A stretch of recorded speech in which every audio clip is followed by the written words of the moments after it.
Hello दोस्तों, आज मैं आपको एक ऐसी कहानी सुनाने जा रही हूँ जिसमें माँ बाप अपने बेटे को ही घर से धक्के मारकर बाहर निकाल देते हैं जब वो एक आईपीएस ऑफिसर बनकर आता है।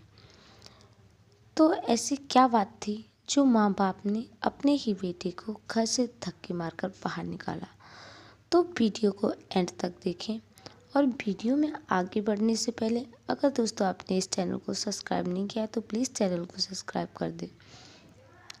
तो दोस्तों, ये बात है मध्य प्रदेश की। मध्य प्रदेश में रतन लाल नाम का एक आदमी और सुधा नाम की एक औरत रहती थी।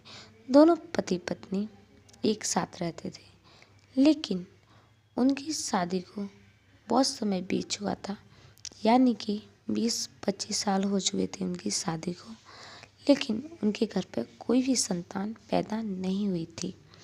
इस बात से वो दोनों पति पत्नी बहुत ज़्यादा दुखी रहते थे कि उनकी कोई संतान नहीं थी।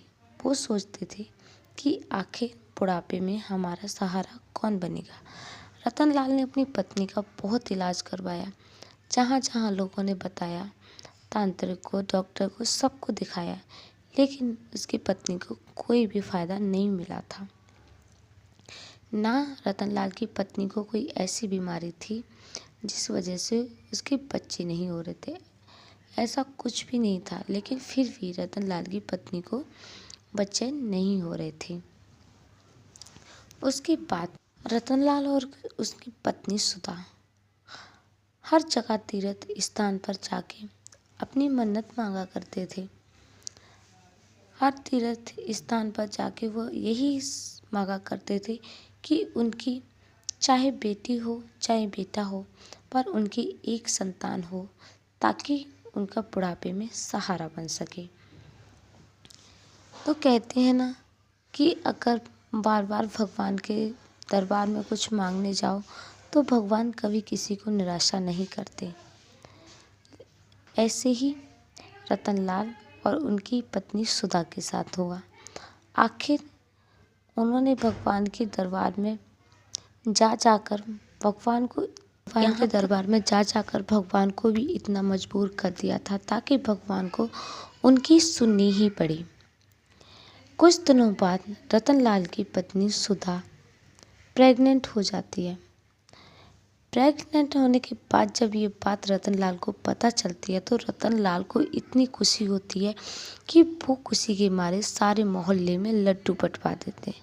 तो सोचो, उन्हें संतान होने की कितनी ज़्यादा खुशी होगी कि उस बच्चे ने जन्म भी नहीं लिया था। जन्म लेने से पहले उन्होंने अपने ही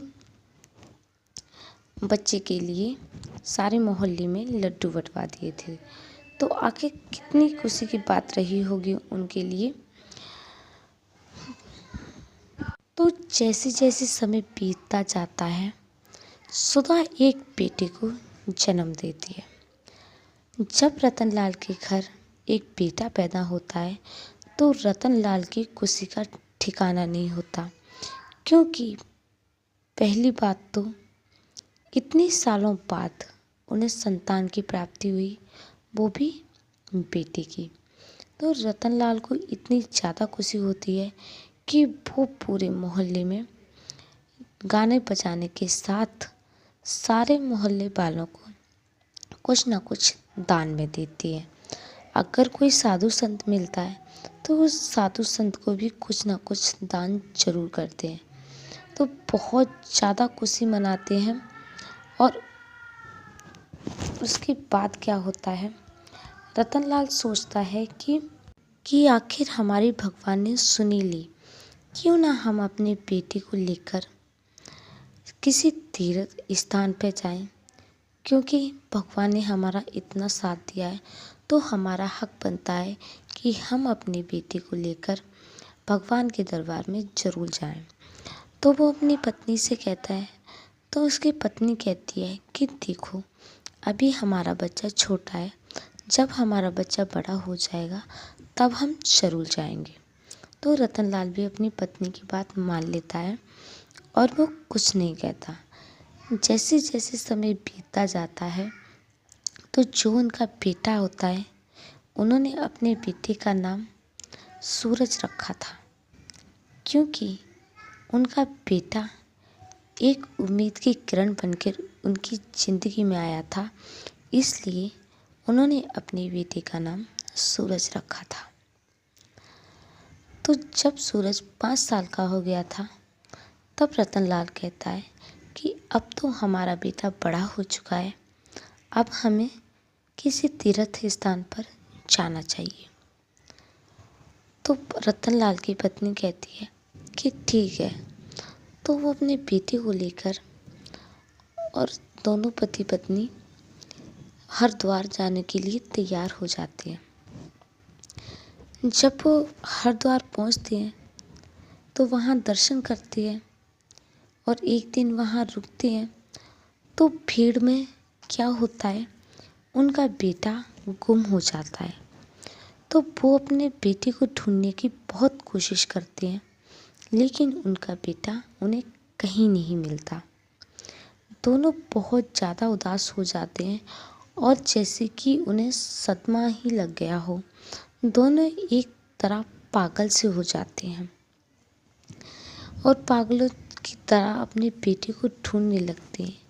लेकिन जब उनका लाख कोशिश करने के बाद भी उनका बेटा नहीं मिलता, तो दोनों पति पत्नी थक हार कर और बैठ जाते हैं और अकेले रहने का मतलब जिस तरीके से वो अकेले रह रहे थे, उसी तरीके से अपनी ज़िंदगी फिर से जीने लगते हैं और अपने दिल में इस बात का सवर कर लेते हैं कि उन्हें कोई संतान पैदा हुई ही नहीं थी। तो ऐसे ही 20-25 साल बीत जाते हैं। उनके दिमाग से ये बात तो बिल्कुल निकल ही गई थी कि उनका कोई संतान भी है, क्योंकि वो अपनी संतान को भुलाने की बहुत कोशिश कर रहे थे। लेकिन थे तो एक माँ बाप ही, कितना भी भुलाने की कोशिश कर रहे थे, लेकिन फिर भी भूल नहीं पा रहे थे। तो एक बार क्या होता है कि जब उनका बेटा सूरज एक आईपीएस ऑफिसर बनने के बाद जब अपने माँ बाप के पास लौट कर आता है, क्योंकि सूरज ने अपने माँ बाप को भी खोजने की बहुत कोशिश करी थी, क्योंकि जब वो खोया था तो 5 साल का था। उसे इतना कुछ याद नहीं था कि उसका घर कहाँ है, वो अच्छे से रास्ता भी नहीं जानता था। लेकिन अपना गांव का नाम और अपने माता पिता का नाम जरूर जानता था। तो इस तरीके से खोजते खोजते वो अपने माँ बाप के पास पहुंच जाता है। उसके बाद जो अपने घर पहुंचता है तो उसके माँ बाप उसे पहचानने से इनकार कर देते हैं। उन्हें लगता है कि ये कोई बहरूपिया है जो कि हमारी जायदाद के लिए हमारा बेटा बनने की कोशिश कर रहा है। तो इसलिए वो अपने बेटा मानने से इनकार कर देते हैं। लेकिन उनका बेटा बहुत कहता है कि मैं तुम्हारा ही बेटा हूँ, मैं तुम्हारा सूरज हूँ। लेकिन वो इस बात को मानने के लिए तैयार नहीं होते और धक्के मार के उसे घर से बाहर निकाल देते हैं। तो जब बहुत कोशिश करने के बावजूद भी वो नहीं मानते, तो जो उनका बेटा होता है तो कहता है कि ठीक है, अगर तुम्हें यकीन नहीं हो रहा है कि मैं आपका ही बेटा हूँ, तो मैं आपको यकीन दिलाऊंगा।